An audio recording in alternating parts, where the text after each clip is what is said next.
একদম ব্লকে এবং লেগ স্পিনার উইকেটে ফিরে আসতে হবে এখানে সুরজকে। কিছু করা ছিল না সুরজের, অফ স্টাম্পের বাইরে সাফল করে খেলতে এসে শেষ মুহূর্তে ব্লকের বলটা বাদে আটকানোর প্রচেষ্টা এবং উইকেটের পতন।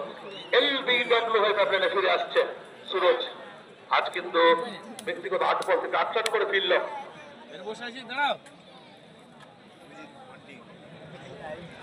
নতুন ব্যাটার অভিজিৎ, বলাতে প্রসেনজিৎ আবারও উইকেট তুলে নিল।